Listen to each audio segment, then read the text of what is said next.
성진그룹 빌딩 44층 전략기획실의 공기는 언제나처럼 얼음장같이 차가웠다. 그 중심에는 강지우가 있었다. 그녀의 책상은 놀라울 정도로 깨끗했다. 서류 한 장, 펜 하나 흐트러짐 없이 정돈된 그 공간은 그녀의 머릿속을 그대로 반영하는 듯했다. 사람들은 그녀를 유령이라 불렀다. 그녀가 존재한다는 것은 알지만 누구도 그녀의 진짜 모습을 본 적이 없었다. 그녀는 성진그룹의 가장 빛나는 전략들을 설계했지만 그 공로는 언제나 더 높은 자리의 임원들에게 돌아갔다. 강지우는 지난 5년간 이 거대한 조직의 그림자 속에서 숨쉬었다. 그녀의 분석은 단 한 번도 틀린 적이 없었고 그녀의 예측은 성진의 미래를 결정지었다. 하지만 지금 그녀의 마음은 차갑게 식어 있었다. 조직의 정점은 썩어가고 있었다. 능력보다는 아첨이 우선시되었고 혁신적인 아이디어는 고인물 같은 내부 정치에 부딪혀 침몰하기 일쑤였다. 그녀는 이 거대한 배가 서서히 가라앉고 있음을 직감했다. 그녀는 모니터 구석에 떠 있는 디지털 시계를 조용히 응시했다. 오후 4시 59분. 마지막으로 검토한 분기 보고서는 이미 일주일 전에 완벽하게 마무리되어 상부에 보고되었다. 그녀가 더 이상 이곳에서 할 수 있는 일은 없었다. 그녀는 키보드에서 손을 떼고 서랍을 열어 개인 소지품이 거의 없는 내부를 확인했다. 그리고 마침내 책상 위에 놓인 단 하나의 흰 봉투를 집어들었다. 사직서였다. 오후 5시 정각, 그녀는 자리에서 일어났다. 사무실의 모든 시선이 그녀에게 쏠렸지만 누구도 감히 말을 걸지 못했다. 강지우는 그들의 시선을 무시한 채 묵묵히 부서장의 사무실로 향했다. 문을 노크하자 안에서 무신경한 목소리가 들려왔다. 들어와. 그녀는 문을 열고 들어가 책상 위에 봉투를 조용히 내려놓았다. 부서장은 서류에서 눈을 떼지도 않은 채 물었다. 이게 뭔가? 강 팀장, 사직서입니다. 지우의 목소리는 평소와 다름없이 차분하고 단조로웠다. 그제야 부서장은 고개를 들었다. 그의 눈에 놀라움과 당혹감이 스쳤다. 유령이 스스로 모습을 드러내다니. 그는 그녀가 단순한 실무자가 아니라 이 부서의 진짜 두뇌라는 것을 알고 있었다. 그는 당황하며 그녀를 설득하려 했지만 지우의 눈빛은 확고했다. 이미 결정된 일입니다. 오늘부로 모든 인수인계는 끝냈습니다. 사무실을 나온 지우는 엘리베이터 버튼을 눌렀다. 44층에서 1층으로 내려가는 그 짧은 시간이 그녀에게는 마치 영원처럼 느껴졌다. 그녀는 지난 세월을 반추했다. 열정과 야망을 가지고 입사했던 신입사원 시절. 하지만 거대한 시스템은 개인의 열정을 쉽게 삼켜버렸다. 그녀는 시스템 자체가 되었고 이제 그 시스템에서 벗어나려 하고 있었다.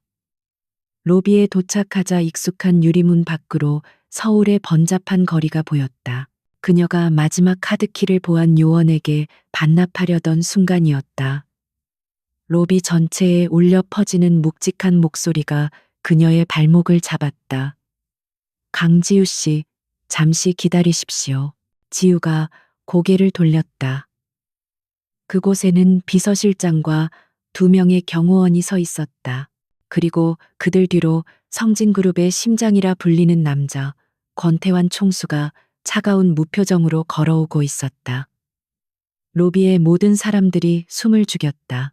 권태환, 성진그룹을 이끄는 냉혹한 지배자. 그는 감정을 드러내는 법이 없었고 그의 결정은 언제나 절대적이었다. 그는 지우의 앞으로 다가와 섰다. 185cm가 넘는 키가 그녀 위로 그림자를 드리웠다. 그의 눈은 깊고 차가운 바다와 같아서 그 속을 들여다보려는 시도조차 무의미하게 만들었다. 그는 그녀의 손에 들린 사직서를 차가운 시선으로 한번 훑어보았다. 이게 당신의 뜻인가? 그렇습니다. 지우는 그의 압도적인 존재감 앞에서도 전혀 주눅들지 않았다. 그녀의 목소리는 여전히 흔들림이 없었다. 그녀는 권태환을 똑바로 바라보았다. 이것은 그녀가 처음으로 그림자 밖으로 나와 이 조직의 정점과 마주하는 순간이었다. 권태환은 몇 초간 그녀를 말없이 응시했다. 그의 시선은 마치 그녀의 영혼까지 꿰뚫어 보려는 듯 날카로웠다. 로비의 공기가 얼어붙는 듯했다. 권태환은 비서실장에게 손짓했다. 비서실장이 다가와 지우의 손에서 사직서를 받아 그에게 건넸다. 권태환은 그것을 받아 들고는 지우의 눈앞에서 천천히 봉투를 열었다. 그리고 그 안에 담긴 그녀의 결심을, 그녀의 자유를 상징하는 그 종이를 꺼내 읽었다. 그의 입가에 희미하지만 분명한, 그러나 그 의도를 알 수 없는 미소가 스쳤다. 그는 사직서를 가볍게 접어 비서실장에게 다시 건넸다. 좋아, 수리하지. 권태환의 목소리가 로비에 울렸다. 주변의 직원들은 안도의 한숨을 내쉬는 듯 했지만 지우는 눈썹 하나 까딱하지 않았다. 그녀는 그가 이렇게 쉽게 자신을 놓아줄 리 없다고 생각했다. 그녀의 직감이 경고를 울리고 있었다. 그녀는 그저 묵묵히 그의 다음 말을 기다렸다. 하지만 조건이 있다. 역시나였다. 지우는 속으로 쓴웃음을 지었다. 이 남자는 결코 손해보는 장사를 하지 않는다. 무슨 조건이시죠, 총수님? 지우가 물었다. 그녀는 이미 전투 태세에 돌입해 있었다. 그녀의 두뇌는 가능한 모든 시나리오를 빠르게 분석하기 시작했다. 그가 그녀에게 더 높은 연봉 혹은 더 나은 직책을 제안할 것이라 예상했다. 어쩌면 그녀가 그토록 원했던 부패한 임원진을 숙청할 수 있는 권한을 주겠다고 할지도 몰랐다. 하지만 그녀는 이미 마음을 정했다.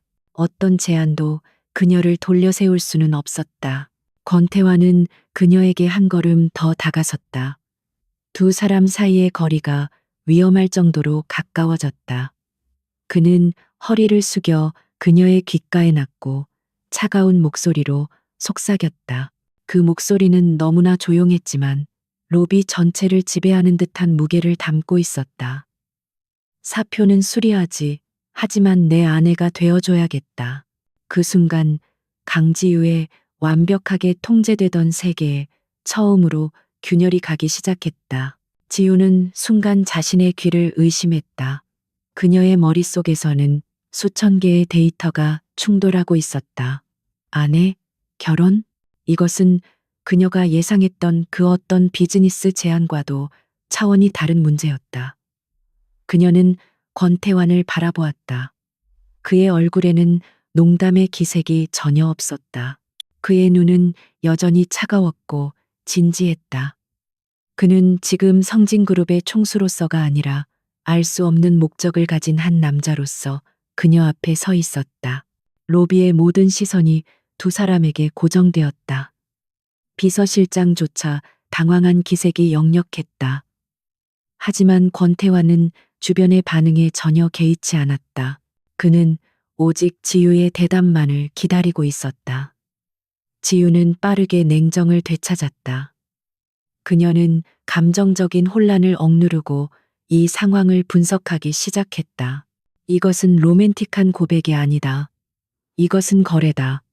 그것도 아주 위험하고 불공정한 혹은 거대한 무언가가 숨겨진 전략적 제안이다. 이해할 수 없군요. 지우가 마침내 입을 열었다. 그녀의 목소리는 약간 떨렸지만 곧 안정을 되찾았다. 총수님께서 저와 결혼을 하셔야 할 이유가 무엇입지피. 그녀는 의도적으로 이라는 단어를 사용하여 이것이 개인적인 감정이 아닌 어떤 목적을 가진 행위임을 명확히 했다. 그녀는 이 남자가 자신을 개인적으로 알 리 없다는 것을 확신했다. 유령은 사적인 관계를 맺지 않는다. 권태환은 그녀의 반응이 흥미롭다는 듯 처음으로 입꼬리를 당겨 웃었다. 그 미소는 너무나 차가워서 오히려 위협적으로 느껴졌다. 강지우, 32세, 전략기획실에 숨겨진 브레인, 유령이라는 별명으로 불리지. 지난 5년간 성진의 주요 프로젝트 성공률 98.7%, 실패한 1.3%는 당신의 반대에도 불구하고 윗선에서 강행한 프로젝트들. 그는 그녀의 모든 것을 꿰뚫고 있었다. 지우는 놀라움을 감추지 못했다. 그녀는 자신의 정보가 이 정도로 철저하게 총수에게 보고되고 있었을 줄은 몰랐다. 권태환은 그녀의 반응을 즐기며 말을 이었다. 나는 당신의 능력이 필요해. 하지만 지금 성진은 내부에서부터 썩어 들어가고 있다. 내가 믿을 수 있는 사람은 아무도 없어. 당신에게 이사 자리나 본부장 자리를 준다고 한들 그 늙은 여우들이 당신을 가만히 둘 것 같나? 그의 말은 정확했다. 지우가 그토록 떠나고 싶었던 이유도 바로 그것이었다. 그녀가 아무리 뛰어난 전략을 내놓아도 기득권 세력은 그녀를 외부인으로 취급하며 배척했다. 권태환은 그녀의 가장 깊은 좌절감을 정확히 짚어냈다. 하지만 권태환의 아내라는 타이틀은 다르지. 그가 말했다. 그것은 단순한 직책이 아니야. 그건 이 그룹에서 그 누구도 무시할 수 없는 절대적인 권력이다. 지우는 그의 의도를 서서히 파악하기 시작했다. 이것은 결혼의 탈을 쓴 권력의 위임이었다. 그는 그녀를 자신의 대리인으로 이 썩어 빠진 조직을 개혁할 칼날로 사용하려는 것이었다. 그는 자신조차 마음대로 휘두를 수 없는 내부의 적들을 청산하기 위해 외부의 유령을 자신의 가장 가까운 곳, 아내라는 이름의 성역 안으로 끌어들이려 하고 있었다. 위험한 도박이었다. 왜 하필 저죠? 지유가 물었다. 총수님 주변에는 저보다 더 명망 있고 강력한 가문의 여성들이 많을 텐데요. 이것은 정략 결혼의 시장에서 가장 중요한 요소였다. 가문의 연합. 하지만 권태환은 고개를 저었다. 나는 내 장기판을 흔들 또 다른 왕비가 필요한 게 아니야. 나는 승리를 가져다 줄 기사가 필요하다. 그리고 그 기사는 바로 당신이야. 강지우. 그는 그녀에게 선택의 여지를 주지 않았다. 그의 제안은 너무나 갑작스러웠고 너무나 거대했다. 그녀는 이 제안을 받아들임으로써 얻게 될 것과 잃게 될 것을 동시에 생각했다. 그녀는 자유를 원했지만 동시에 이 썩어버린 조직을 자신의 손으로 바로잡고 싶은 욕망 또한 가지고 있었다. 권태환은 그녀의 그 숨겨진 욕망을 정확히 꿰뚫어 본 것이다. 생각할 시간을 주시죠. 지유가 말했다. 그녀에게는 이 모든 것을 분석할 시간이 필요했다. 하지만 권태환은 단호했다. 시간은 없어. 바로 지금 여기서 결정해. 이 문을 나가면 당신은 완벽한 타인이지만 내 제안을 받아들이면 당신은 성진의 모든 것을 손에 쥘 수 있다. 그는 그녀의 앞에 두 개의 길을 내밀었다. 하나는 평범한 자유, 다른 하나는 위험하지만 강력한 권력이었다. 강지우는 권태환의 눈을 깊숙이 들여다보았다. 그의 차가운 눈동자 속에서 그녀는 자신과 닮은 외로움과 절박함을 읽었다. 그 역시 이 거대한 성진이라는 성 안에서 홀로 싸우고 있었다. 그녀는 이것이 단순한 비즈니스 거래가 아니라 두 명의 전략가가 서로의 필요에 의해 맺는 가장 위험한 동맹임을 깨달았다. 그녀의 심장이 빠르게 뛰기 시작했다. 이것은 그녀가 그토록 원했던 진짜 게임일지도 몰랐다. 내 집무실로. 권태환은 짧은 말만 남긴 채 돌아섰다. 그의 말은 명령이었고 강지우는 반문할 기회조차 없었다. 로비에 얼어붙은 공기 속에서 그녀는 사직서를 든 비서실장을 스쳐 지나가며 그 거대한 남자의 뒤를 따랐다. 성진그룹의 직원들은 마치 모세의 기적처럼 길을 열었고 두 사람은 총수 전용 엘리베이터로 향했다. 묵직한 금속 문이 닫히자 바깥 세상의 모든 소음이 차단되었다. 엘리베이터는 소리 없이 최상층을 향해 올라갔다. 지우는 매끈한 강철벽에 비친 자신의 모습을 보았다. 평소와 다름없는 단정한 정장 차림이었지만 그녀의 눈빛은 달랐다. 충격은 이미 가라앉았고 그녀의 두뇌는 권태환의 아내라는 변수가 가져올 수 있는 수만 가지의 시나리오를 맹렬한 속도로 계산하고 있었다. 이것은 미친 짓이다. 하지만 동시에 이것은 그녀가 상상조차 할 수 없었던 가장 거대한 전략적 무대였다. 최상층 총수 집무실의 문이 열렸다. 거대한 공간은 한쪽 벽면 전체가 유리로 되어 있어 서울의 스카이라인이 한눈에 들어왔다. 하지만 방 안의 공기는 바깥의 풍경과는 대조적으로 차갑고 엄숙했다. 권태환은 방 중앙의 거대한 마호가니 책상으로 가지 않고 전망이 내려다 보이는 소파 쪽으로 향했다. 그는 넥타이를 거칠게 풀며 그녀를 돌아보았다. 앉지. 지우는 그가 가리킨 맞은편 소파에 꼿꼿한 자세로 앉았다. 그녀는 협상 테이블에 앉은 전략가였다. 이제 설명해 주시죠, 총수님. 이 터무니없는 연극의 목적을. 그녀의 목소리는 차가웠다. 권태환은 맞은편에 앉아 테이블 위에 태블릿을 그녀에게 밀었다. 연극이 아니야, 전쟁이지. 그의 목소리에는 피로와 분노가 섞여 있었다. 성진은 지금 침몰 직전이다. 권태환이 입을 열었다. 내부의 적들 때문이다. 이 사회의 늙은 너구리들은 내 아버지가 돌아가신 후부터 회사를 좀먹어 왔다. 그들은 현상 유지에만 급급하며 자신들의 배를 불리고 있지. 나는 그들을 신뢰하지 않아. 그의 눈빛이 얼음처럼 차가워졌다. 그는 태블릿 화면을 눌러 어떤 도표를 띄웠다. 그것은 복잡하게 얽힌 내부 지분 구조와 자금 흐름도였다. 지우는 화면을 보자마자 즉시 상황을 파악했다. 데이터는 거짓말을 하지 않았다. 수년간에 걸쳐 교묘하게 이루어진 자금 횡령과 배임의 흔적이 역력했다. 발기운 전무로군요. 그녀가 차갑게 말했다. 도표의 중심에 그 이름이 있었다. 권태환은 놀라지 않았다. 그래, 내 삼촌뻘 되는 그 늙은 여우지. 그는 자신이 차기 회장이 될 것이라 믿고 있어. 그리고 그는 혼자가 아니야. 그는 화면을 다시 넘겼다. 에이펙스 GLOBAL이라는 로고가 떴다. 그리고 외부의 적, 에이펙스 글로벌. 그들은 단순한 투자 회사가 아니야. 기업 사냥꾼들이지. 그들은 지금 성진의 주식을 비밀리에 매집하고 있다. 그리고 발기훈이 그들에게 내부 정보를 넘기고 있어. 권태환은 주먹을 불끈 쥐었다.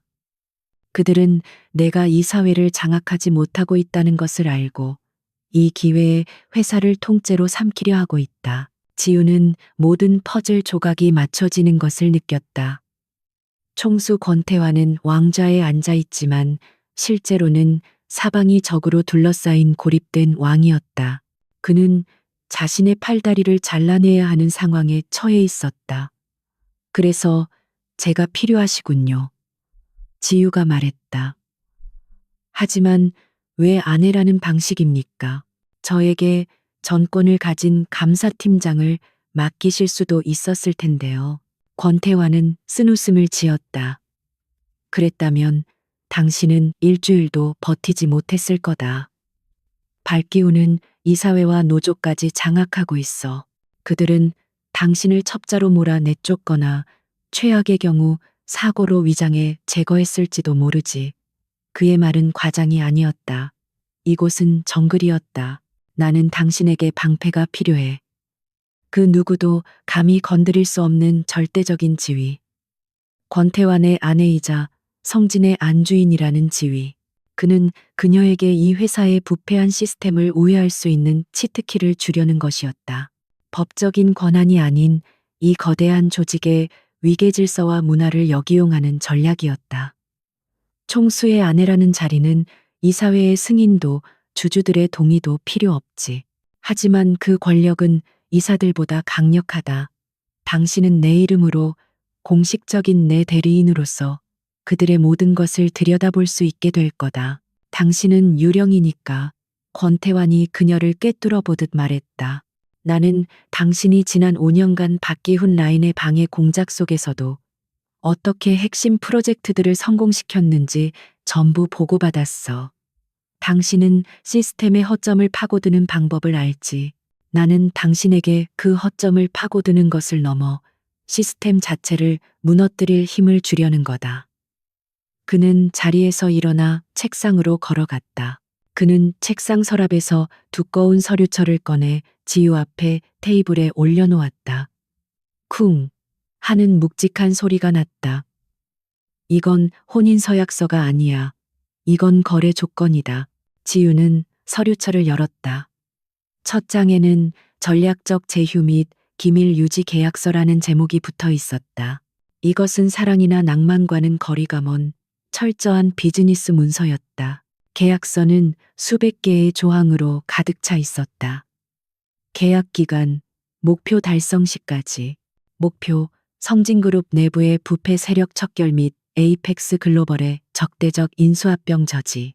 강지우의 권한, 권태환 총수의 법적 대리인으로서 그룹의 모든 재무 및 인사 정보에 대한 접근권, 주요 결정에 대한 거부권, 그리고 가장 중요한 것, 보상, 목표 달성 시 성진그룹 지주회사 주식 10%, 양도 및 계약 즉시 파기, 이혼. 지우는 숨이 멎는 듯했다. 주식 10%. 그것은 그녀를 단숨에 대한민국 최고 재벌 중 하나로 만들 수 있는 천문학적인 액수였다. 권태환은 자신의 왕국을 구하기 위해 왕국의 일부를 내건 것이었다. 그녀는 이 남자가 얼마나 절박한지, 그리고 이 싸움이 얼마나 위험한지 다시 한번 실감했다. 이것은 그녀의 목숨을 담보로 하는 게임이었다. 이 계약은 피로 맺는 맹세와도 같아. 권태환이 낮은 목소리로 말했다. 우리는 완벽한 부부처럼 보여야 한다. 대외적으로, 그리고 대내적으로도. 우리의 사생활은 없을 거야. 모든 것이 연극이 되겠지. 하지만 무대 뒤에서 우리는 이 전쟁을 승리로 이끌어야 한다. 당신은 내 칼이 되고 나는 당신의 방패가 될 거다. 지우는 계약서를 덮었다. 그녀의 심장은 차갑게 식었지만 머리는 그 어느 때보다 뜨겁게 타오르고 있었다. 그녀는 5년간 그림자 속에 갇혀 있었다. 그녀의 능력은 언제나 누군가의 공로를 위해 희생되었다. 하지만 지금 이 남자는 그녀에게 왕좌의 절반을 내밀며 진짜 전쟁을 제안하고 있었다. 그녀가 꿈꿔왔지만 감히 상상하지 못했던 거대한 판이었다. 그녀는 권태환을 바라보았다. 그의 눈에는 절박함과 함께 위험한 결단력이 서려 있었다. 계약서에 추가하고 싶은 조항이 있습니다. 지우가 마침내 입을 열었다. 그녀의 목소리는 더 이상 유령의 것이 아니었다. 그것은 전쟁터에 나서는 지휘관의 목소리였다. 권태환의 눈이 빛났다. 그는 그녀가 이 제안을 받아들일 것임을, 아니, 이 제안을 자신의 것으로 만들 것임을 직감했다. 권태환의 눈이 가늘어졌다. 그는 테이블을 사이에 두고 자신을 똑바로 응시하는 여자를 바라보았다. 그녀는 더 이상 겁에 질린 피신청인이 아니었다. 그녀는 이미 전장에 돌입한 지휘관이었고 자신의 군대를 지휘하기 위한 조건을 내걸고 있었다. 말해보지. 당신의 조건은 뭐, GP. 그의 목소리에는 흥미로움이 묻어났다. 그는 자신이 유령을 제대로 찾아왔음을 확신했다. 첫째, 지우가 망설임 없이 입을 열었다. 그녀의 목소리는 차분했지만 집무실 전체를 울리는 힘이 있었다. 저는 총수님의 아내 역할을 하겠지만 저의 모든 전략적 결정에 대해 총수님은 어떠한 이유로도 거부권을 행사할 수 없습니다. 저는 전권을 요구합니다. 저의 판단이 곧 총수님의 판단이 되어야 합니다. 이것은 단순한 권한 위임이 아니라 사실상 회사의 운영권을 자신에게 넘기라는 요구와도 같았다. 권태환은 잠시 생각에 잠겼다. 그녀는 그의 힘을 빌려 그의 왕국을 뒤흔들 수 있는 칼을 달라고 하고 있었다. 하지만 그는 그녀의 눈에서 사적인 욕망이 아닌 오직 승리를 향한 냉철한 전략만을 보았다. 좋아, 받아들이지. 그가 고개를 끄덕였다. 둘째는 그는 이미 그녀가 준비한 다음 카드를 기다리고 있었다. 둘째, 저에게 팀을 구성할 권한을 주십시오. 제가 직접 선발한, 제가 완벽하게 신뢰할 수 있는 소수의 정예 멤버가 필요합니다. 그들은 총수직속, 하지만 오직 저의 명령에만 따르게 될 것입니다. 그들의 신원은 저와 총수님 외에는 기밀에 붙입니다. 그녀는 발기운의 귀와 눈이 닿지 않는 자신만의 유령 부대를 만들려 하고 있었다. 마지막 셋째, 지우가 계약서의 한 조항을 가리켰다. 보상 항목이었다. 주식 10%는 너무 많습니다. 권태환은 의외의 말에 눈썹을 치켜 올렸다.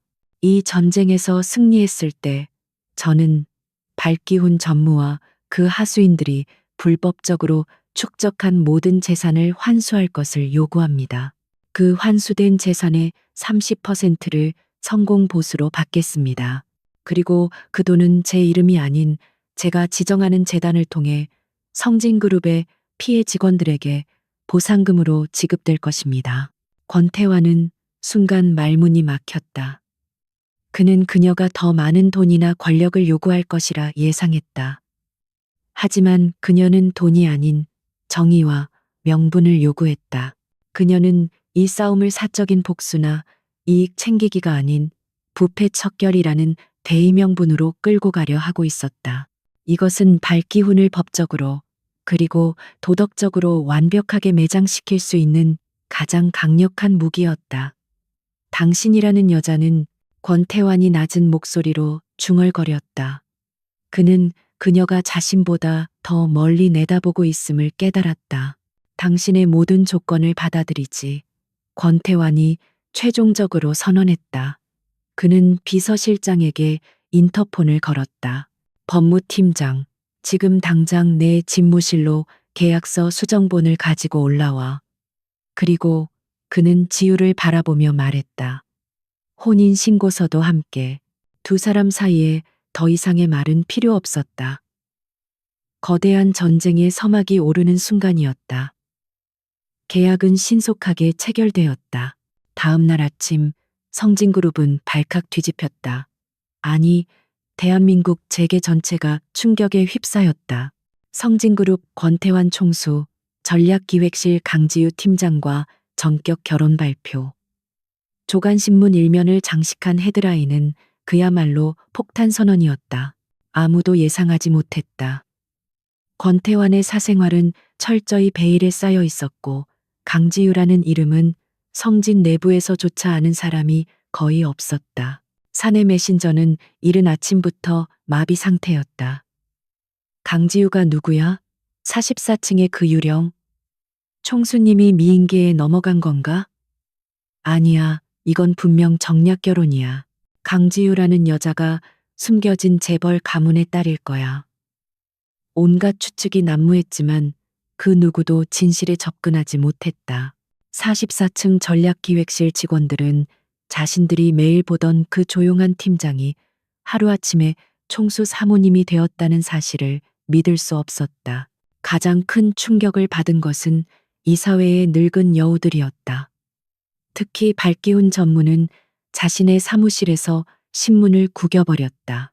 그는 권태환이 자신의 감시망 밖에 있는 여자와 결혼했다는 사실에 분노했다. 그는 즉시 강지유의 뒷조사를 지시했지만 나오는 것은 없었다. 고아원 출신 최고의 대학을 수석으로 졸업, 성진 입사 후 5년간의 완벽한 근무 기록. 그녀는 깨끗했다. 너무 깨끗해서 의심스러울 정도였다. 그날 오후 긴급 이사회 소집 공지가 떴다. 안건은 총수 결혼에 따른 그룹 경영 안정화 방안 논의였다. 발기훈은 이것이 기회라고 생각했다. 그는 이 사회에서 근본도 모르는 여자를 안주인으로 들인 권태환의 판단력을 문제 삼아 그의 리더십에 흠집을 낼 작정이었다. 그는 회의실에 가장 먼저 도착해 자신의 세력을 규합했다. 회의실 문이 열리고 권태환이 들어섰다. 모든 이사들이 일어섰다.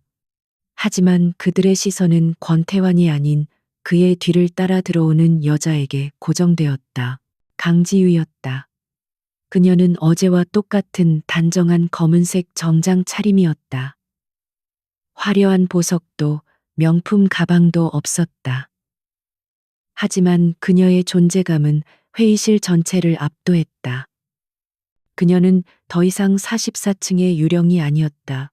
그녀는 권태환의 옆자리, 보통은 공석으로 두는 상징적인 자리에 자연스럽게 앉았다. 발기운이 가장 먼저 입을 열었다.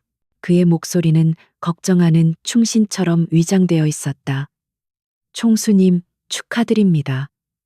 하지만 이렇게 중대한 일을 저희와 상의도 없이 진행하신 것은 유감입니다.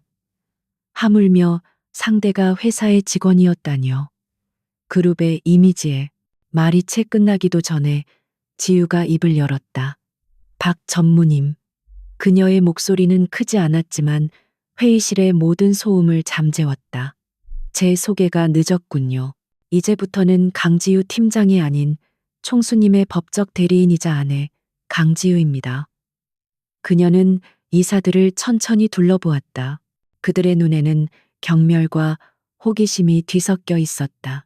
그리고 제 남편, 아니, 총수님의 경영 판단에 대해 유감을 표명하시는 것은 이사로서의 월권이 아닌가 싶습니다만, 그녀의 말은 부드러웠지만 날카로운 칼날이 숨겨져 있었다. 발기운의 얼굴이 순간 굳어졌다. 그는 이 어린 여자가 감히 자신에게 반격할 줄은 상상도 못했다.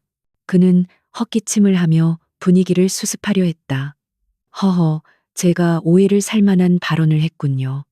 그저 회사를 걱정하는 마음에 걱정해 주셔서 감사합니다, 전무님. 지유가 그의 말을 다시 한번 잘랐다. 그래서 말인데, 저도 이제 성진의 가족이 되었으니 회사의 건강에 대해 걱정이 좀 생겼습니다. 그녀는 권태환을 바라보았고, 권태환은 말없이 고개를 끄덕여 그녀에게 발언권을 주었다. 지유는 자리에서 일어나 이사들을 정면으로 마주했다. 저는 오늘부로 제 남편인 권태환 총수의 이름으로 수은지제야이엔 바이오 및 화학 부문에 대한 전면적인 긴급 감사를 요청합니다. 회의실은 그야말로 찬물을 끼얹은 듯 조용해졌다. 순지제이아이엔 바이오와 화학, 그곳은 바로 발기운 전무가 직접 관할하는 그룹 내에서 가장 많은 이익을 내는 동시에 가장 많은 비자금이 흘러나오는 그의 금고였다. 발기운의 얼굴이 하얗게 질렸다. 무슨 근거로 그런 말씀을 하시는 것, 지피. 사모님, 그 부서는 그룹의 핵심입니다. 근거 없는 감사는 근거가 없지 않습니다. 지유가 태블릿을 들어 스크린에 연결했다. 화면에는 지난 3년간의 현금 흐름표가 나타났다. 이것은 제가 어제 밤새 분석한 자료입니다.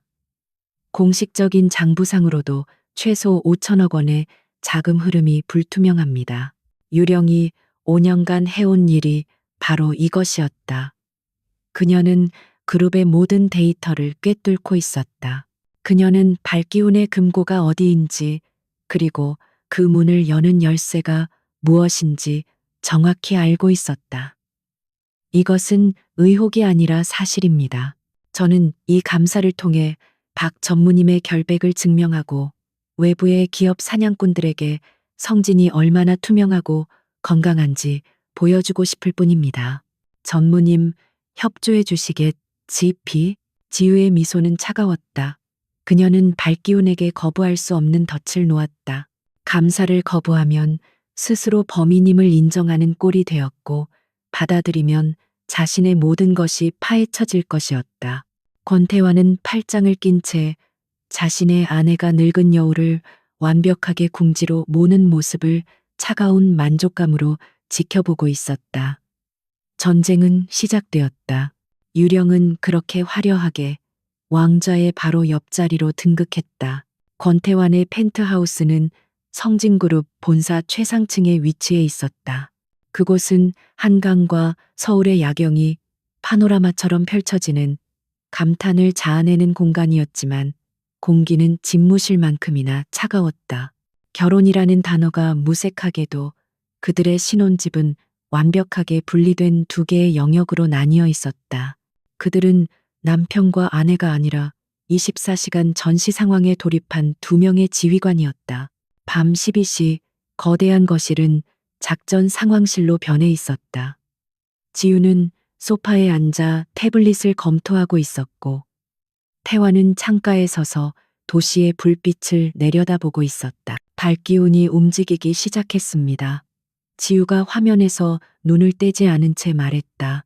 감사팀을 환영한다며 연회까지 열어줬지만 정작 핵심 자료는 보안과 절차라는 이름 뒤에 숨기고 있습니다.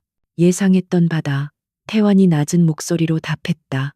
그 늙은 여우는 수십 년간 그 자리를 지켜왔어. 서류상으로는 완벽하게 깨끗할 거다. 그는 지우를 돌아보았다. 그래서 당신의 진짜 계획은 뭐지? 이 공식적인 감사는 미끼일 뿐이라는 걸 아는데. 그는 그녀가 이사회의 허수아비들을 상대로 연극을 하고 있음을 간파하고 있었다. 지우의 입가에 차가운 미소가 걸렸다. 맞습니다. 공식 감사팀은 발기운의 시선을 붙잡아 둘 방패막이죠. 진짜 칼은 이미 다른 곳에 보냈습니다. 그녀는 태환이 승인해준 유령 부대라 불릴 만한 소규모의 비공식 팀을 언급했다.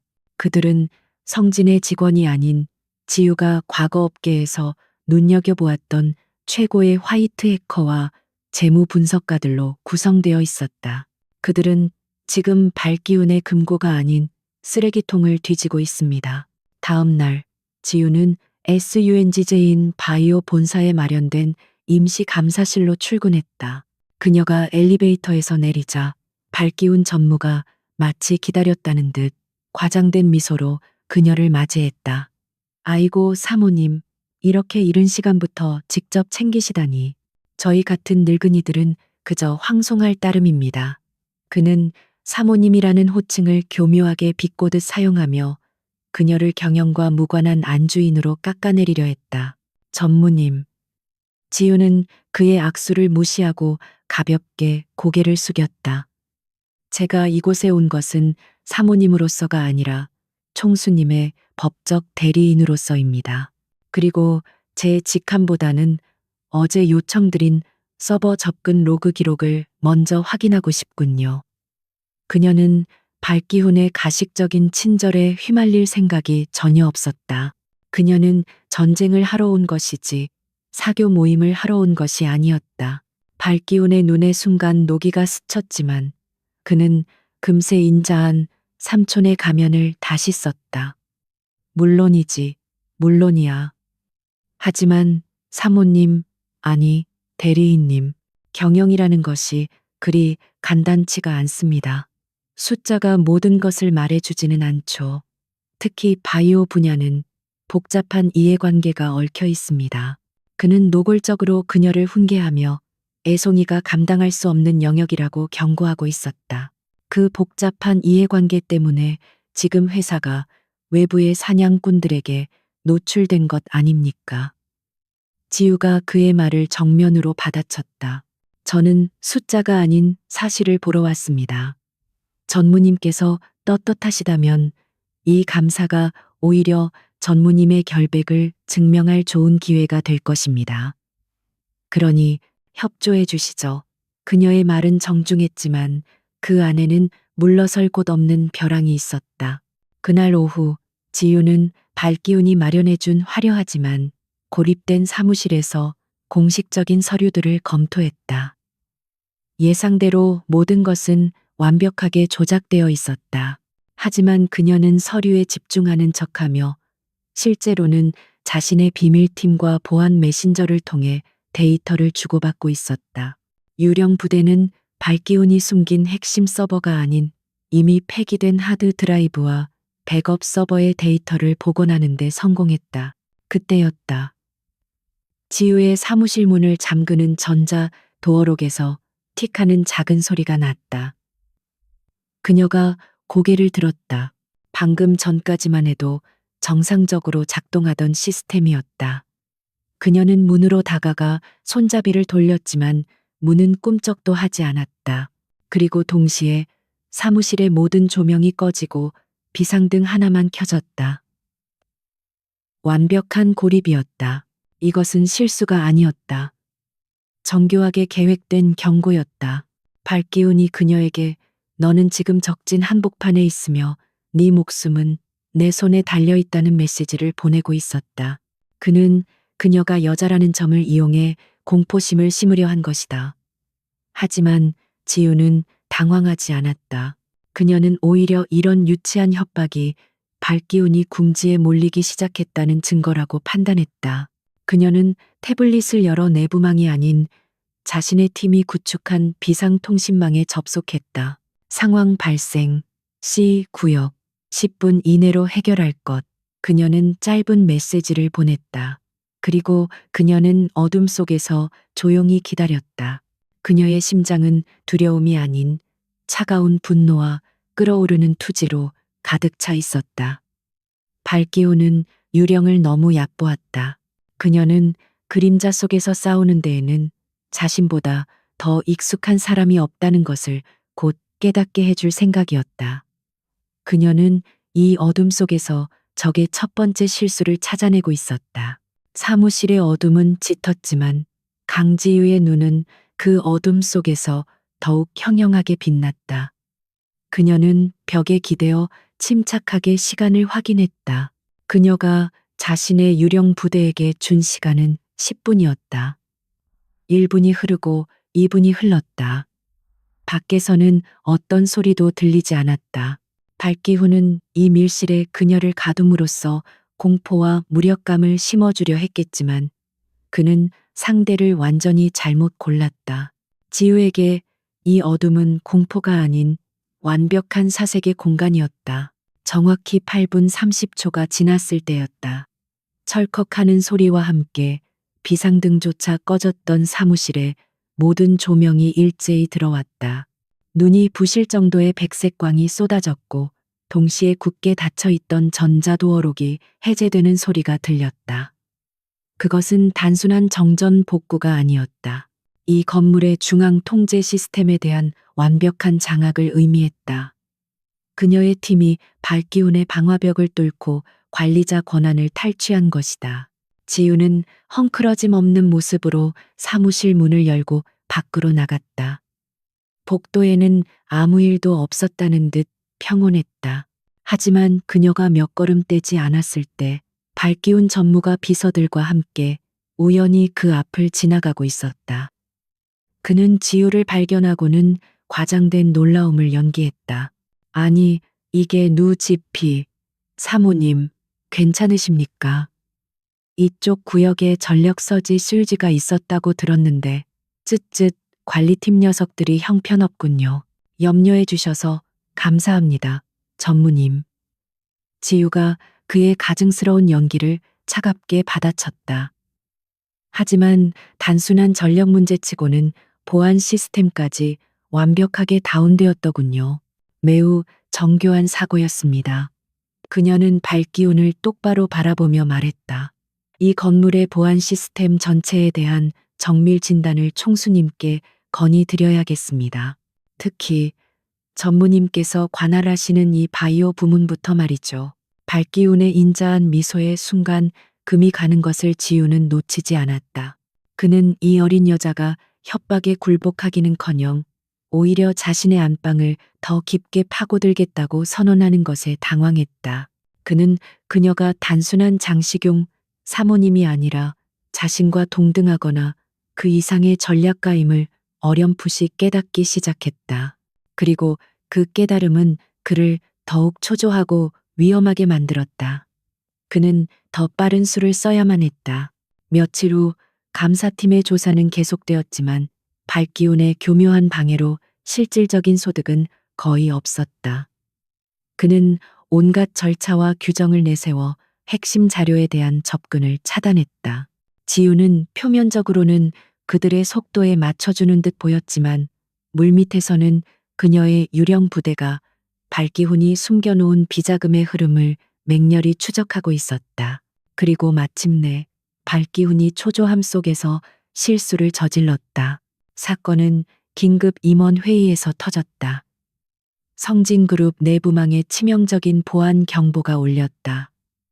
감사팀 내부 자료 유출, SUNGJIN 바이오 핵심 기술 데이터, 외부 언론사 이메일로 전송됨. 회의실의 공기가 얼어붙었다. 발기우는 이 기회를 기다렸다는 듯 침통한 표정으로 자리에서 일어났다. 그는 권태환과 지우를 번갈아 보며 비난의 화살을 돌렸다.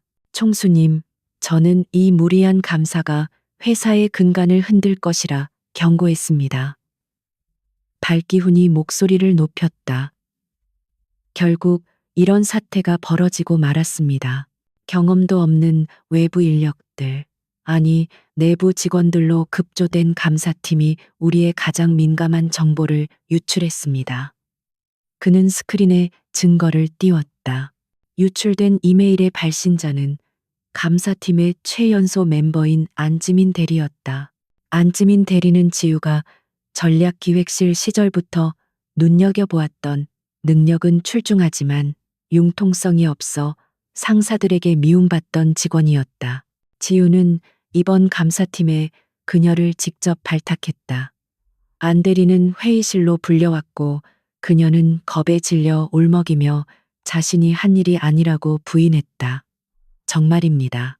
저는 제 컴퓨터가 왜 그랬는지 모르겠습니다. 발기우는 혀를 차며 말했다. 보십시오. 자신의 잘못조차 인정하지 못하고 있습니다. 이런 중요한 시기에 내부 기밀을 팔아넘기려 하다니 당장 이 직원을 해고하고 이번 감사를 주도한 사모님께도 책임을 물어야 할 것입니다. 그의 진짜 목적이 드러나는 순간이었다. 그는 안대리를 제물로 삼아 지유를 끌어내리고 감사팀 전체를 해산시키려 한 것이다. 모든 시선이 지유에게 쏠렸다. 그녀는 이 위기 상황에서도 표정 하나 변하지 않았다. 권태환 역시 미동도 없이 지유를 바라보고 있었다. 그는 그녀의 다음 수를 기다렸다. 지유는 조용히 자리에서 일어났다. 박 전무님, 말씀대로라면 정말 심각한 사태로군요. 안대리 한 명의 일탈로 치부하기에는 유출 수법이 너무나 정교합니다. 그녀는 발기훈을 지나쳐 겁에 질린 안대리에게 다가갔다. 안대리, 진정해요. 그녀의 차분한 목소리에 안대리의 울음이 잦아들었다. 지우는 다시 임원들을 향해 돌아섰다. 그래서 이 결정적 증거를 찾아내신 분이 누구 GP? 이 복잡한 해킹의 흔적을 발견한 유능한 직원이요. 발기훈은 의기양양하게 IT 보안팀장인 최영호 부장을 가리켰다. 여기 최 부장이지. 우리 회사의 최고 보안 전문가일세. 최영호 부장은 긴장한 듯 마른 침을 삼키며 앞으로 나섰다. 지우는 그를 천천히 훑어보았다. 최 부장님, 수고 많으셨습니다. 그녀는 자신의 태블릿을 회의실 스크린에 연결했다. 그런데 부장님의 보고서와 제가 방금 받은 제 개인 보안팀의 보고서가 조금 다르군요. 화면에는 복잡한 로그 기록이 나타났다. 부장님은 안대리의 터미널에서 9시 2분 15초에 비사 서버를 경유해 데이터가 전송되었다고 하셨죠? 그렇습니다. 로그에 분명히 그렇게 최 부장이 더듬거렸다. 지우의 입가에 얼음장 같은 미소가 번졌다. 이상하군요. 제 기록에 따르면 비사 서버는 오늘 아침 9시부터 9시 5분까지 시스템 정기 점검으로 물리적으로 오프라인 상태였습니다. 회의실은 숨소리조차 들리지 않았다. 물리적으로 꺼진 서버를 통해 데이터를 전송하다니. 안대리는 해커가 아니라 마법사였군요. 지우는 다음 화면을 띄웠다. 데이터가 비사 서버를 경유한 척 로그를 조작하려면 적어도 부장님 정도의 슈퍼관리자 권한이 필요합니다. 그렇죠. 최영우 부장님. 최 부장의 얼굴이 사색이 되었다. 지우는 멈추지 않았다. 마지막 화면에는 은행 이체 내역이 떴다. 3일 전 최영우 부장의 아내 계좌로 입금된 거액의 돈. 출처는 발기운이 비자금을 관리하던 유령 회사 중 하나였다. 이건. 최 부장은 다리가 풀려 그 자리에 주저앉았다. 살려주십시오. 전무님께서, 박 전무님께서 시키신 일입니다. 그냥 감사팀을 겁주라고 하셨습니다. 저 여자를 쫓아내면 저를 승진시켜 주신다고. 모든 것이 폭로되었다. 발기우는 자신의 손으로 자신의 오른팔을 자른 셈이었다. 그는 안대리를 함정에 빠뜨리려다 오히려 자신의 하수인을 제물로 바친 꼴이 되었다. 발기우는 창백한 얼굴로 부들부들 떨었다. 그는 모함이야. 저 여자가 모든 것을 조작한 거야. 라고 소리쳤지만 이미 대세는 기울었다. 권태환이 마침내 자리에서 일어났다. 그의 목소리는 얼음보다 차가웠다. 보안팀. 최영우 부장을 당장 사내 규율 위반 및 업무상 배임 혐의로 체포해. 그리고 발기운 전무. 그는 자신의 삼촌을 냉혹하게 바라보았다. 당신은 오늘부로 모든 직무에서 정지됩니다. 이 사회는 내가 직접 소집하지. 그날 밤 펜트하우스. 권태환은 처음으로 자신의 서재가 아닌 거실에서 지우와 마주 앉았다. 그는 그녀에게 따뜻한 차를 건넸다. 깨끗한 승리였어. 그가 드물게 칭찬의 말을 건넸다. 지우는 찻잔의 온기를 느끼며 고개를 저었다. 승리가 아닙니다. 이건 그저 거대한 성의 문지기 하나를 처리한 것 뿐입니다. 그녀의 눈은 여전히 차가웠다. 최영호는 꼬리에 불과합니다. 그는 발기훈의 진짜 범죄, 즉 횡령이나 APXGLO 발과의 내통에 대해서는 아무것도 모를 겁니다. 발기훈은 그 꼬리를 자르고 도망칠 준비를 하겠죠. 권태환은 그녀의 통찰력에 동의했다. 하지만 우리는 늙은 여우의 덫에 경종을 울렸어. 그는 이제 우리가 단순한 감사팀이 아니라 사냥꾼이라는 것을 알았겠지. 두 사람 사이에는 팽팽한 긴장감과 함께 전장에서 생사를 함께한 동료애와도 같은 미묘한 신뢰가 싹트고 있었다. 그들의 계약 결혼은 여전히 차가운 비즈니스였지만 이제 그들은 공동의 적을 상대로 완벽하게 등을 맞댄 파트너가 되어가고 있었다. 지우는 창밖에 어두운 도시를 바라보았다. 궁지에 몰린 짐승이 가장 위험한 법입니다. 진짜 적은 아직 모습을 드러내지도 않았습니다. 발기훈의 직무 정지는 승리가 아니었다. 그것은 거대한 폭풍의 전조에 불과했다. 강지우가 꼬리를 잘랐다고 생각한 순간 늙은 여우는 몸통 전체를 뒤흔들 지진을 준비하고 있었다. 최영호 부장이 체포된 지 정확히 48시간 후 월스트리트발 속보가 대한민국 금융시장을 강타했다. 에이펙스 글로벌 송지인 그룹에 대한 공개 적대적 인수합병 MA 선언. 성진그룹의 주가는 개장과 동시에 폭락하기 시작했다. 블랙 먼데이였다. 투자자들은 패닉에 빠져 주식을 내던졌고 전화선은 불이 났다. 성진그룹 이사회는 즉각 비상 소집되었다. 회의실의 공기는 발기운이 있을 때와는 비교도 안 될 정도로 살얼음판이었다. 이사들은 창백한 얼굴로 권태환과 그 옆에 앉은 지우를 바라보았다. 그들의 눈에는 더 이상 경멸이나 호기심이 아닌 원망과 공포가 서려 있었다. 이게 다 무슨 일입니까? 총수님, 한 이사가 거의 비명을 지르듯 소리쳤다. 박 전무를 내치신 것까지는 좋았습니다만 그 결과가 고작 이거였습니까? 회사가 통째로 넘어가게 생겼습니다.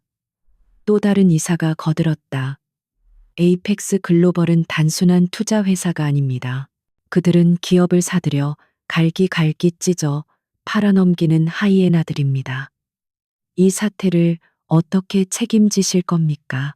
모든 비난의 화살이 권태환에게 쏠렸다. 발기훈이 정지된 지금 이 모든 사태의 책임은 오롯이 총수인 그의 몫이었다. 그는 굳은 표정으로 앉아 있었다. 지우는 이 모든 소란 속에서 유일하게 침착했다.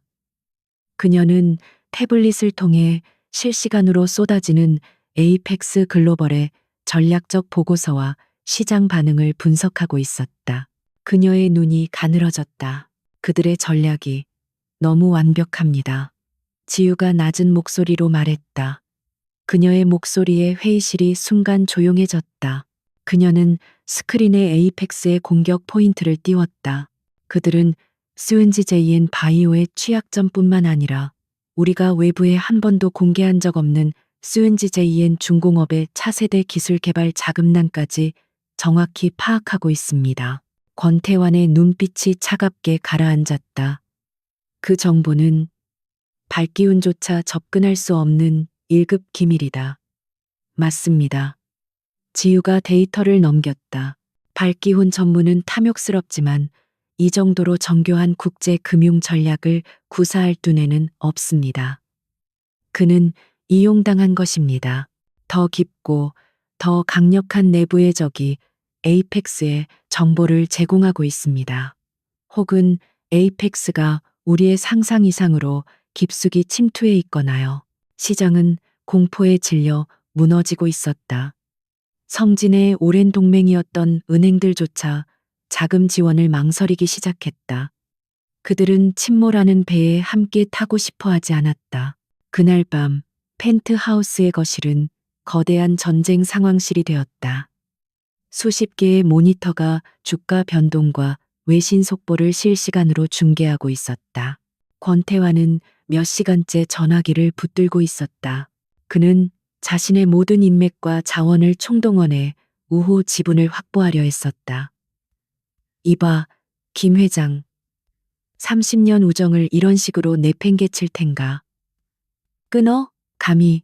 그는 전화기를 집어던질 듯 내려놓았다. 그의 얼굴에는 그동안 한 번도 보이지 않았던 깊은 피로와 분노가 서려 있었다. 그는 강철 같은 냉혈 총수가 아니었다. 그는 지금 아버지가 평생을 바쳐 이룬 왕국이 무너지는 것을 홀로 막아서고 있는 남자였다. 지우는 그에게 다가가 새로운 데이터가 뜬 태블릿을 내밀었다. 주가 방어는 무의미합니다. 그들은 우리의 자금력을 소진시키려 하고 있습니다. 우리가 1조를 투입하면 그들은 2조를 쏟아부을 겁니다. 이것은 자금력이 아니라 정보전입니다. 권태환은 거친 숨을 내쉬며 마른 세수를 했다. 정보라. 내부에 쥐새끼가 있다는 건 알겠는데 그 쥐새끼가 누군지 알 수가 없어. 그는 소파에 무너지듯 주저앉았다. 처음으로 지유 앞에서 약한 모습을 보인 순간이었다. 넥타이는 비뚤어져 있었고 완벽하게 빗어 넘겼던 머리카락은 헝클어져 있었다. 아버지가 돌아가시기 전에 말씀하셨지. 왕좌에 앉는 순간 너는 완벽하게 혼자가 될 거라고. 아무도 믿지 마라. 내 그림자조차 널 배신할 수 있다. 그의 목소리는 낮고 공허했다. 지우는 말없이 그의 맞은편에 앉았다. 그녀는 이 남자가 짊어진 무게를 어렴풋이 짐작하고 있었다. 그는 거대한 제국을 물려받았지만 그 제국은 이미 내부에서부터 썩어 문드러지고 있었다. 그는 이 계약 결혼을 통해 그녀라는 유령을 유일한 파트너로 선택했다. 그것은 절박함이었고 동시에 마지막 도박이었다. 총수님, 지우가 입을 열었다. 그녀의 목소리는 여전히 차분했지만 그 안에는 기묘한 위로가 아닌 전략가의 확신이 담겨 있었다. 에이펙스의 전략이 완벽하다는 것은 그들이 자신들의 정보가 완벽하다고 믿고 있다는 뜻입니다. 권태환이 고개를 들었다. 그의 눈에 다시 초점이 돌아오기 시작했다. 지우는 말을 이었다. 그들은 자신들이 성진의 모든 것을 알고 있다고 확신하겠죠. 그들은 우리가 지금 패닉에 빠져 우왕좌왕하고 있다고 생각할 겁니다. 그들은 자신들이 이미 이겼다고 생각하고 있습니다. 그녀의 입가에 차가운 미소가 떠올랐다. 그리고 그 오만함이 우리가 그들을 잡을 수 있는 유일한 덫이 될 겁니다. 권태환은 지우의 눈을 바라보았다. 그녀의 눈은 공포나 혼란이 아닌 오히려 이 거대한 위기 속에서 기회를 발견한 사냥꾼의 눈빛으로 빛나고 있었다. 그는 자신이 왜 수많은 명문가의 여성이 아닌 이 유령을 선택했는지 다시 한번 깨달았다. 그녀는 그와 같은 종류의 사람이었다. 위기가 닥쳤을 때 도망치는 것이 아니라 그 위기에 심장부로 뛰어드는 사람. 계획이 있나? 그가 물었다. 그의 목소리는 다시 총수의 것으로 돌아와 있었다. 펜트하우스의 공기는 해가 뜰 무렵까지 팽팽한 긴장감으로 가득 차 있었다. 밤사이 권태환과 강지유는 단 한숨도 자지 않았다.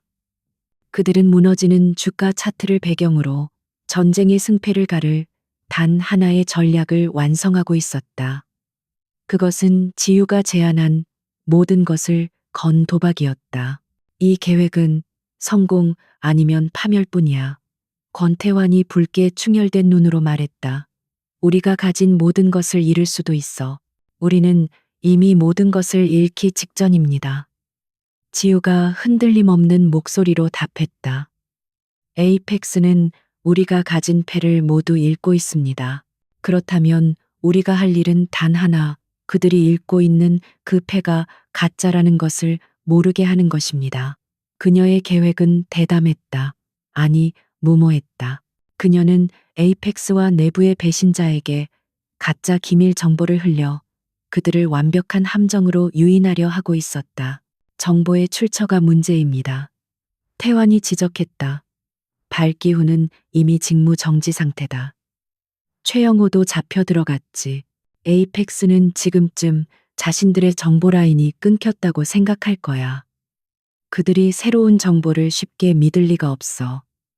그는 전략가로서 이 계획의 가장 치명적인 약점을 짚었다. 그들이 물지 않는 미끼라면 우리는 그냥 파산 신청을 하는 편이 빨라. 그래서 새로운 정보원이 필요합니다. 지유가 말했다. 그녀는 태블릿 화면에 한 남자의 사진을 띄웠다. 성진그룹 재무본부장 윤상현 부사장이었다. 그는 권태환의 아버지 시절부터 자리를 지켜온 원로이자 그룹 내에서 가장 신망받는 인물 중 한 명이었다. 하지만 지유의 유령 부대가 분석한 결과 그는 미세한 자금 흐름을 통해 발기훈과 연결되어 있었다. 그는 중립을 가장한 회색 분자였다. 윤 부사장, 태환의 미간이 좁혀졌다. 그는 아버지의 사람이었어. 그럴 리가. 그는 모두의 사람이었습니다. 지우가 냉정하게 말을 잘랐다. 그리고 지금은 자신의 아내가 가장 중요한 사람이죠. 박기훈이 무너지자 그는 에이펙스 쪽으로 완전히 돌아섰을 겁니다. 에이펙스는 자신들이 성진의 재물을 총괄하는 임무를 포섭했다고 믿으며 승리를 확신하고 있겠죠. 우리는 그의 그 확신을 이용할 겁니다.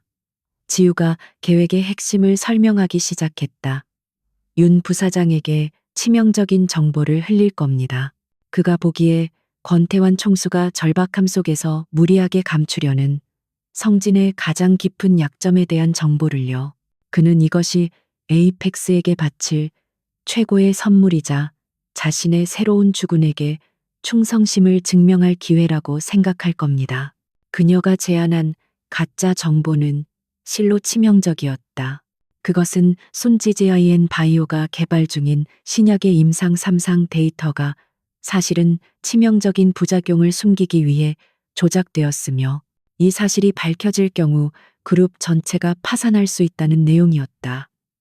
하지만 이건 태환이 반박하려 했다. 이 정보가 새어나가는 즉시 주가는 회복 불능 상태가 될 거다. 사실이 아니라고 해도 시장은 믿어주지 않아. 물론이죠. 공식적으로는요. 지유가 그의 말을 받았다. 하지만 이 정보는 윤 부사장을 통해 에이펙스의 최고위층에게만 전달될 겁니다. 그들은 이 정보를 이용해 주주총회에서 우리를 한 방에 무너뜨릴 완벽한 무기라고 생각하겠죠. 그들은 이 폭탄을 손에 쥐고 우리가 주주들 앞에서 스스로 무덤을 파도록 유도할 겁니다. 이것은 트로이의 목마였다. 에이펙스가 스스로 성문 안으로 끌고 들어갈 파멸의 선물. 태화는 지유의 계획이 얼마나 정교하고 위험한지 깨달았다. 이 계획이 성공하려면 에이펙스가 그 정보를 믿어야 했고 윤 부사장이 완벽하게 속아 넘어가야 했으며 그리고 가장 중요하게는 권태환 자신이 이 모든 파멸의 시나리오를 연기해야만 했다. 내가 뭘 하면 되지? 권태환이 짧게 물었다. 그는 더 이상 질문하지 않았다. 그는 자신의 왕국을 이 여자 강지유의 손에 완전히 맡기기로 결심했다. 지유는 그를 바라보았다. 그의 눈에는 더 이상 의심이나 불안이 아닌 파트너에 대한 절대적인 신뢰가 담겨 있었다. 긴급 이사회를 소집해 주십시오. 그리고 그 자리에서 저와 격렬하게 싸워 주셔야겠습니다.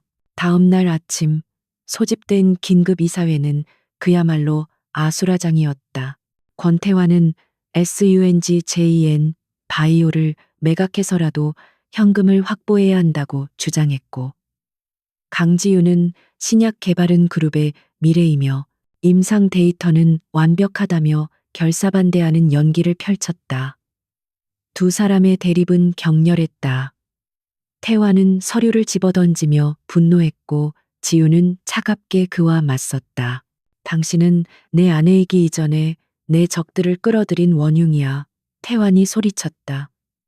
당신의 무리한 감사가 이 모든 사태를 불렀어. 총수님이야말로 현실을 보지 못하고 계십니다. 감정적으로 회사를 운영하시니 에이펙스 같은 사냥꾼들에게 먹잇감이 되는 겁니다. 지우도 지지 않고 받아쳤다. 이사들은 두 사람의 싸움에 겁에 질려 어쩔 줄 몰라 했다. 그리고 그 모든 혼란 속에서 윤상현 부사장은 아무도 모르게 자신의 스마트폰으로 이 모든 대화를 녹음하고 있었다. 그의 눈은 탐욕과 흥분으로 빛나고 있었다. 권태환과 강지유. 두 사람이 그룹의 핵심 기밀인 임상 데이터 조작 문제를 두고 싸우고 있었다. 이것이야말로 에이펙스가 그토록 원하던 결정적인 증거였다. 회의가 끝나자마자 그는 자신의 사무실로 달려가 에이펙스 측에 긴급 연락을 취했다. 잡았습니다. 권태환을 한 방에 보낼 수 있는 확실한 물건입니다. 덫은 완벽하게 설치되었다. 윤 부사장은 자신이 덫을 놓았다고 생각했지만 그는 사실 지유가 설계한 거대한 덫 안으로 스스로 걸어 들어간 쥐에 불과했다.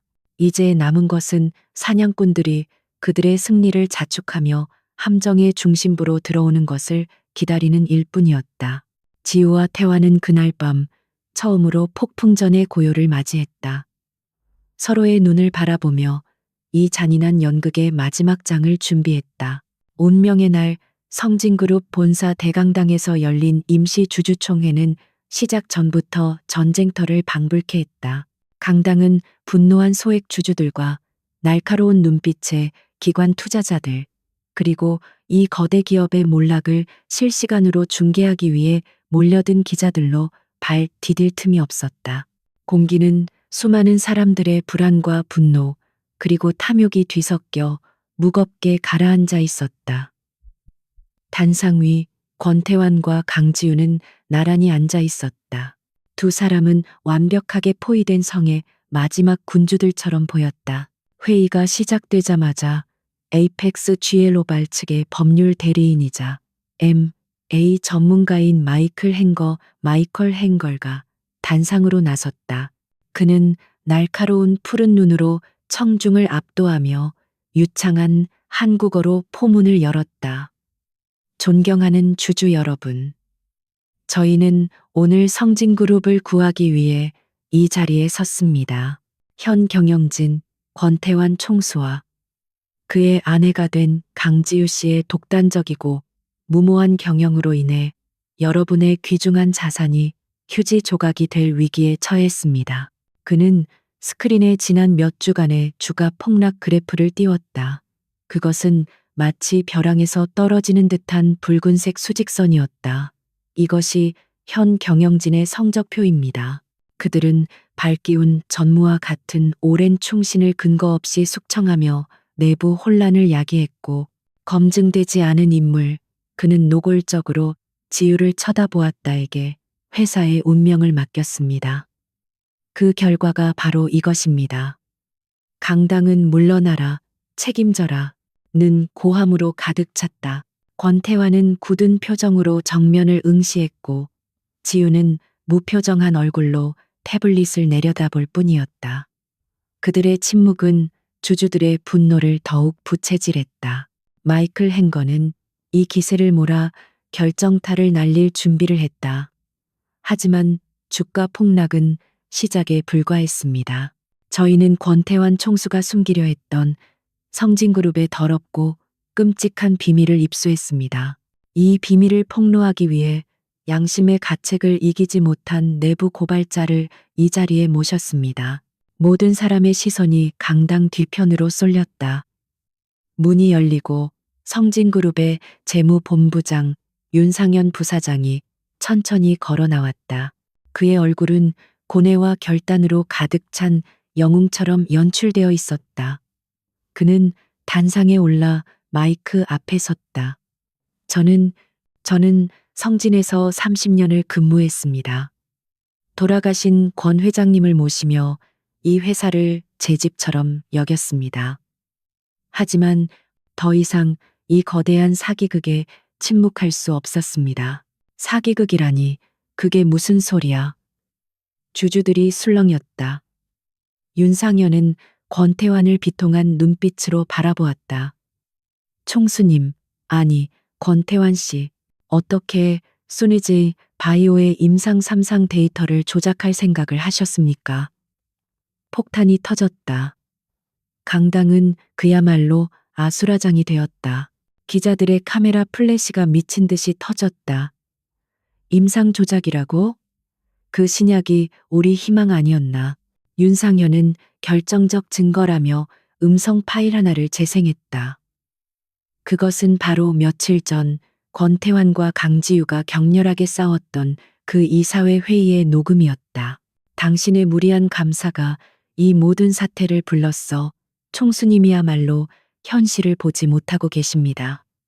감정적으로 회사를 운영하시니, 그리고 결정적으로 두 사람이 임상 데이터와 부작용 은폐 문제를 두고 다투는 듯한 편집된 대화가 흘러나왔다. 보시는 바와 같습니다. 윤상현이 목소리를 높였다. 강지유 씨가 이 문제를 덮으려 했고, 권태환 총수는 그것을 빌미로 그녀와 싸우고 있었습니다. 그들은 그룹의 미래가 걸린 신약의 치명적인 부작용을 알고도 주가를 부양하기 위해 우리 모두를 속인 것입니다. 이것은 사기입니다. 명백한 주가 조작입니다. 그는 준비된 데이터를 스크린에 띄웠다. 그것은 지유가 트로이의 목마로 흘렸던 완벽하게 조작된 가짜 임상 실패 데이터였다.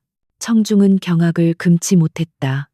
이것은 단순한 경영 실패가 아니었다.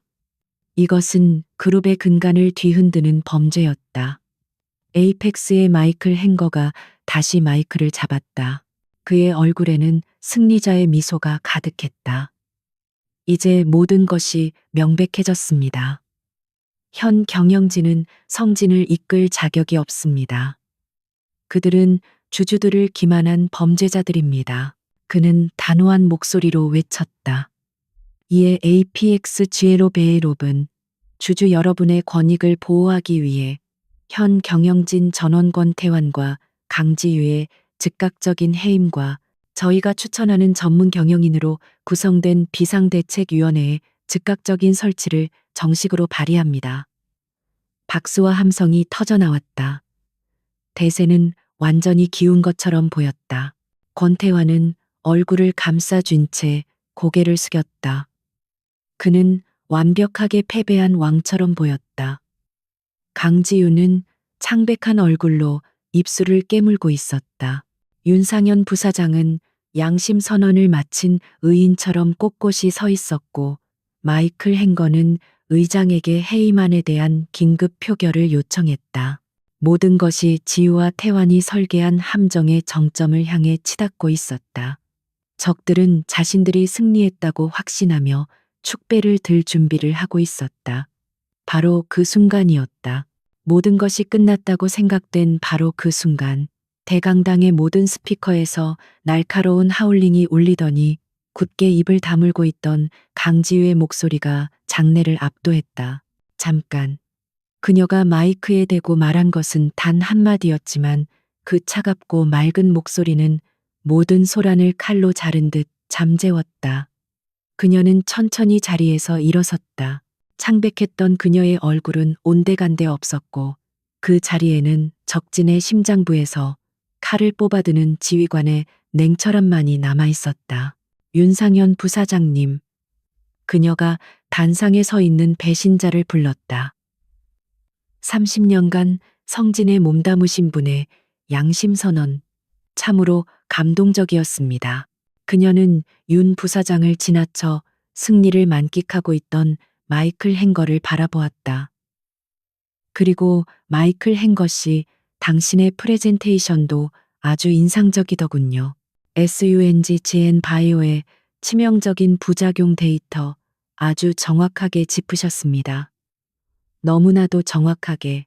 마이클 행거는 그녀의 여유로운 태도에 불길함을 느꼈지만 겉으로는 비웃음을 보냈다.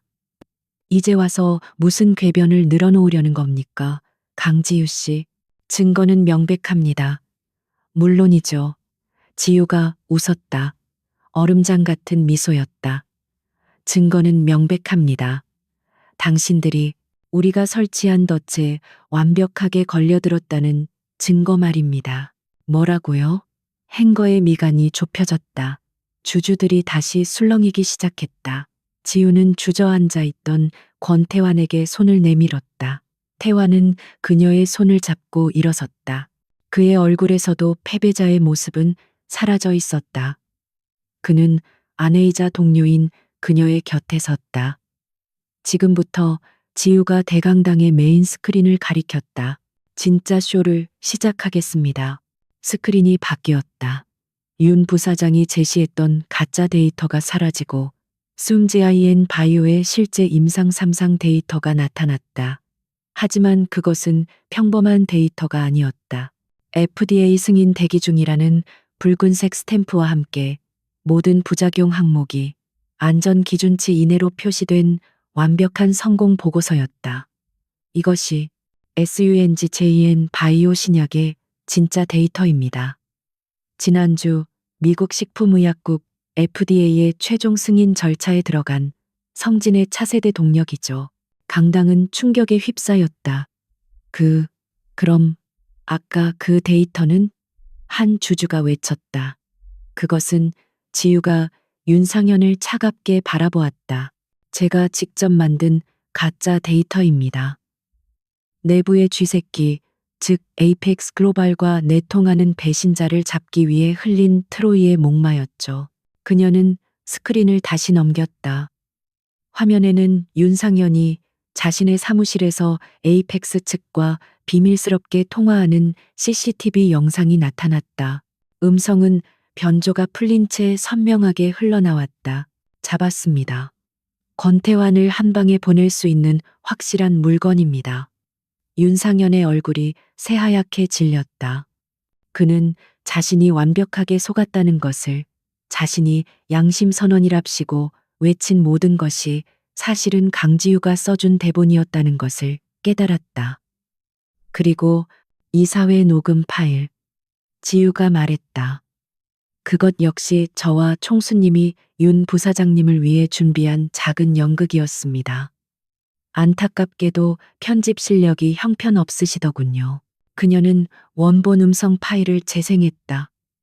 두 사람이 싸우는 듯한 대화는 맞았지만 그 내용은 정반대였다. 태완, 에이펙스가 임상 데이터 조작 같은 가짜 정보를 흘릴까봐 걱정이군. 그들이 노릴 만한 가장 큰 약점이니까. 지유, 총수님, 오히려 우리가 그 점을 역이용해야 합니다. 우리가 그 가짜 데이터를 흘려 배신자를 잡는 겁니다. 그들은 배신자를 속이기 위해 싸우는 연기를 했던 것이다. 모든 것이 뒤집혔다. 마이클 행거는 사색이 되어 소리쳤다. 거짓말 마. 이건 모두 조작이야. 당신들이 주가를 조작하고 있어. 조작이라고요? 지우가 차갑게 받아쳤다. 주가 조작은 오히려 당신들이 하고 있지 않습니까? 마이클 행거 씨? 그녀는 마지막 증거를 꺼내 들었다. 그녀의 유령 부대가 밤새 해킹으로 확보한 에이펙스 지엘로발의 내부 자료였다. 이것은 에이펙스가 성진의 주가를 인위적으로 폭락시키기 위해 윤상현 부사장과 공모한 증거입니다. 화면에는 윤 부사장이 에이펙스로부터 거액의 자금을 받고 그 대가로 내부 기밀을 넘기며 심지어 오늘 주총에서 가짜 폭로를 하는 대가로 에이펙스가 성진을 인수한 뒤 아시아 지부 대표 자리를 약속받은 이면 계약서까지 떠올랐다. 그리고 이것, 지우가 화면을 정지시켰다. 그것은 마이클 행거가 본사에 보낸 이메일이었다. 성진 인수는 순조롭다. FDA 승인 거는 가짜 뉴스로 덮을 수 있다. 주총에서 임상 데이터 조작건을 터뜨리면 그들은 끝이다. 헐값에 인수할 준비나 해라. 당신들은 성진의 실제 가치, 즉 신약의 FDA 승인이 임박했다는 것을 알고 있었습니다.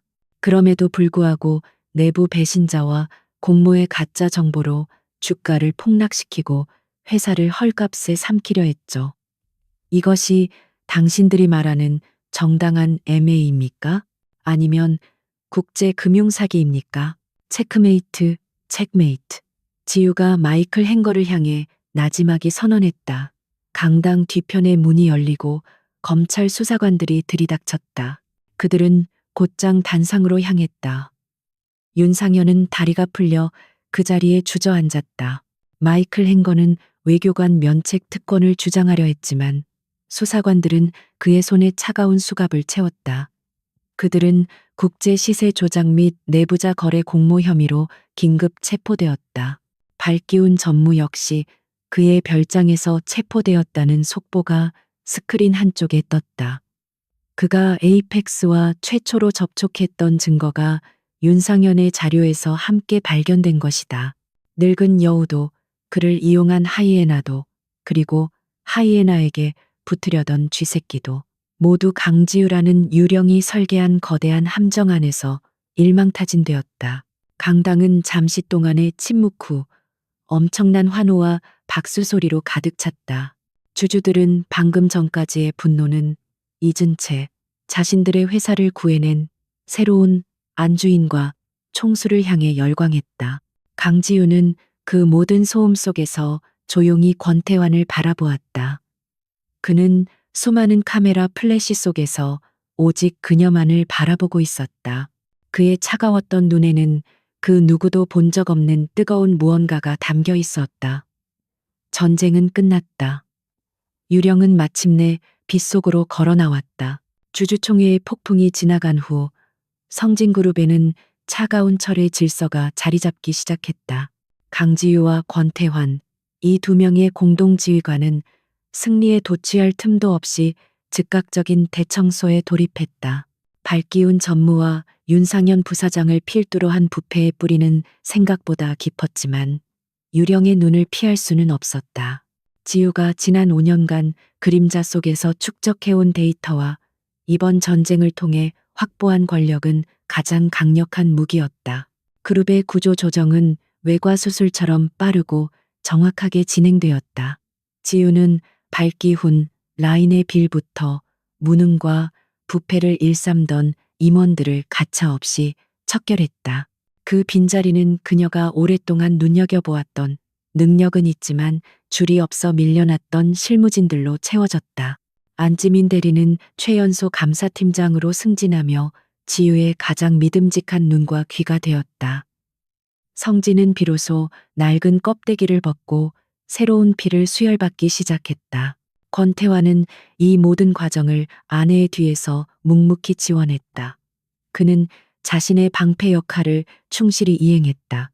이사회의 반발이나 정계의 압력이 있을 때마다 그는 전면에 나서 모든 화살을 대신 맞았다. 하지만 그 누구도 감히 총수와 그보다 더 무서운 그의 아내에게 정면으로 대항하지 못했다. SUNG제인 바이오의 FDA 승인 소식이 공식적으로 발표되자 성진의 주가는 연일 상한가를 기록하며 그룹의 가치는 이전과는 비교할 수 없을 정도로 치솟았다. 모든 것이 제자리를 찾아가고 있었다. 폭풍이 몰아쳤던 펜트하우스에도 서서히 평화가 찾아왔다. 더 이상 24시간 전시 상황실처럼 운영될 필요가 없어진 것이라는 따뜻한 조명이 켜지기 시작했다. 하지만 지우와 태환의 관계는 여전히 모호했다. 그들은 완벽한 비즈니스 파트너였고 서로의 등을 맡길 수 있는 유일한 전우였지만 여전히 부부는 아니었다. 그들의 계약서에는 분명히 명시되어 있었다. 목표 달성 시 계약 즉시 파기, 이혼. 가을이 깊어진 어느 날 저녁 모든 개혁안이 이사회의 최종 승인을 통과했다. 성진은 완벽하게 안정화되었다. 지우는 서재에서 마지막 보고서를 검토하고 있었다. 그때 태환이 방으로 들어왔다. 그의 손에는 익숙한 서류철 2개가 들려 있었다. 하나는 그들의 첫 만남, 그가 그녀에게 내밀었던 전략적 제휴 계약서였고 다른 하나는 이혼 서류였다. 모든 것이 끝났군. 태환이 낮은 목소리로 말했다. 그의 목소리는 평소처럼 차가웠지만 어딘지 모르게 복잡한 감정이 서려 있었다. 지우는 모니터에서 눈을 떼고 그를 바라보았다. 네, 그렇습니다. 총수님. 그녀는 애써 담담하게 대답했다. 그녀의 심장이 이유 없이 조금 무겁게 가라앉는 것을 느꼈다. 그녀는 전략가였다. 계약은 이행되어야 했다. 임무가 완수되었습니다. 태환은 그녀의 맞은편 언제나 그가 앉던 자리에 앉았다. 그는 테이블 위에 이혼 서류를 올려놓았다. 당신이 원했던 대로 발기운 일당이 빼돌린 재산은 모두 환수했어. 그리고 당신의 조건대로 그 금액의 30%는 피해 직원들을 위한 재단으로 이관되었지. 그는 말을 이었다. 하지만 원래의 계약대로라면 당신은 여전히 주식 10%를 받을 자격이 있어. 아니, 그 이상이지. 당신은 성진을 구했으니까. 지유는 고개를 저었다. 저는 제가 요구한 보상을 받았습니다. 그 이상은 필요 없습니다. 그녀는 자신의 역할을 다했고 이제 이 거대한 성을 떠나 그녀가 원래 원했던 자유를 찾을 시간이었다. 그녀는 테이블 위에 이혼 서류를 바라보았다. 이제 이 종이에 서명만 하면 그녀는 다시 강지우로 돌아갈 수 있었다. 그런데 왜 이토록 발걸음이 떨어지지 않는 것일까? 그래, 태환이 짧게 대답했다. 그는 이혼 서류를 집어들었다. 지우는 그가 펜을 꺼내 서명할 것이라 생각했다. 그녀 역시 자신의 펜을 준비했다. 하지만 태환은 펜 대신 서류를 천천히 그리고 망설임 없이 찢기 시작했다. 찍, 종이가 찢어지는 소리가 고요한 서재에 날카롭게 울려 퍼졌다. 지우의 눈이 충격으로 커졌다. 총수님. 지금 태환은 그녀의 눈을 똑바로 바라보며 이혼 서류 조각들을 테이블 위로 떨어뜨렸다. 그의 눈은 더 이상 얼음장같이 차갑지 않았다. 그 안에는 지난 몇 달간 그가 애써 숨겨왔던, 아니, 그 자신도 미처 깨닫지 못했던 뜨거운 감정이 일렁이고 있었다. 이 계약은 파기되었어. 그가 말했다.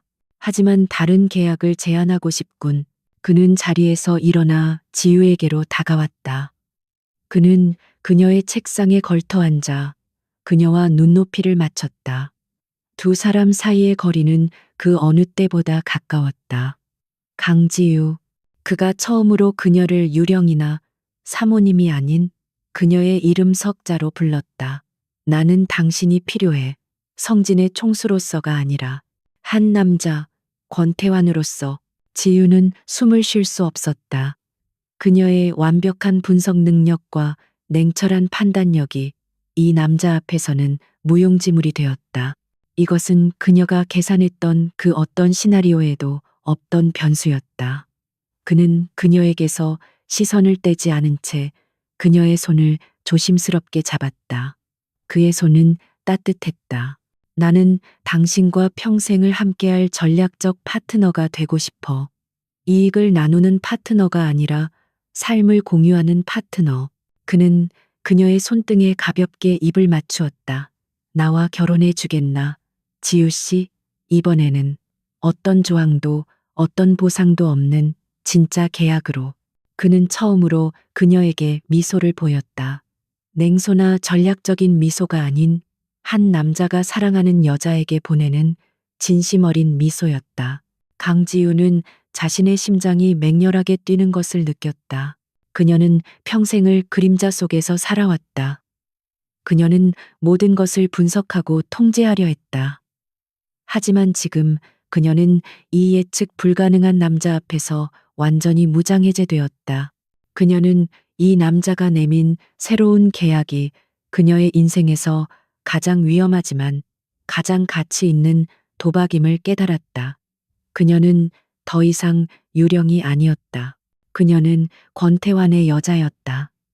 그녀는 잡힌 손을 빼는 대신 그의 손을 마주 잡았다.